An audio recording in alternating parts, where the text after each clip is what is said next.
Paano yung teacher? Yan. Si Yung teacher ang mas active sa cellphone at nagti-TikTok pa, gumagawa pa ng mga content sa loob ng classroom, minsan kasama pa estudyante. Oo. Alam natin, Ka Jerry, maraming ganyan, no? Opo. Nakikita na natin. Ang dami ho. So, at ang gaganda. Una-una, bawal kasi una-una oras ng trabaho yan, no? At hindi dapat gamitin ang paaralan o ang classroom bilang content. Hindi po natin pinipigilan ng mga teachers na gamitin yung platform para sa kanilang pansariling advokasya nila. Yes. In fact, nakakatulong din naman may mga pagkakataon na nakakatulong din po ang platform na ganito sa kanilang pagtuturo o pagpapaliwanag o pagpaparating ng impormasyon. So hindi naman ho natin binabawal. Wag lang ho yung talagang tahasan na ginamit ang classroom, ang oras, ang resources ng gobyerno para ho sa ganitong content. So bawal na po ito, Yusek? Bawal po ito? Wala pa ho tayong explicit na polisiya on this. Opo. Pero ito yung isang bagay na pinag-uusapan na namin na baka nga ho nagagamit ang paaralan bilang content. Alam naman ho natin pagka bilang content, baka ho may monetary implications na ito diba? So that already would now defeat or nakakaroon na ng conflict of interest ang isang teacher.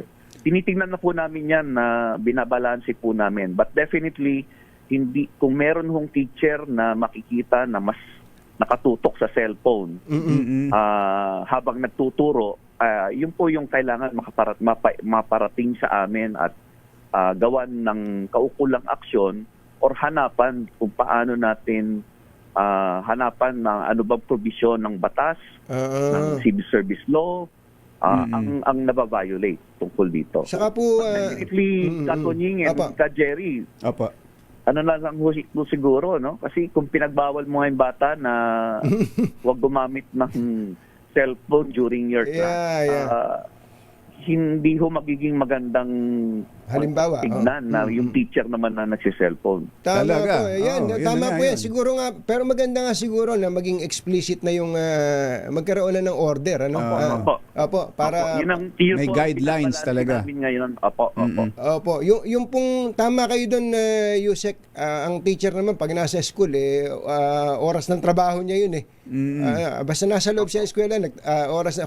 Pero kung nasa bahay na siya o saan man nalabas na eskwelahan, pwede niyang gawin yun. Ang totoo nun, ako po mismo, Yusek, natutuwa ako sa mga teachers na merong content, na may content sila na nagtuturo. Alimbawa, yung proper pronunciation lang ng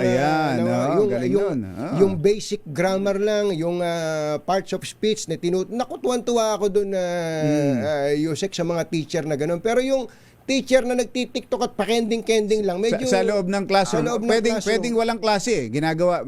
Baka break time. Break time. O kaya minsan break time kasama yung mga estudyante. Pero meron pa, Yusek, may mga napapanood ako na nagkaklase. Sa klase mismo? Sa klase mismo. Na may kamerang ganun, naka-camera, naka-on. Tapos nagtuturo kunwari, may tinatanong sa ganyan. Pero content ipinopost to sa TikTok. Yun po, yun Ka Jerry, yung kailangan nating tignan, no? Ano ang boundary natin para masabi na itong platform na ito ay nakakatulong para sa edukasyon o talagang ginagamit lang na pansarili.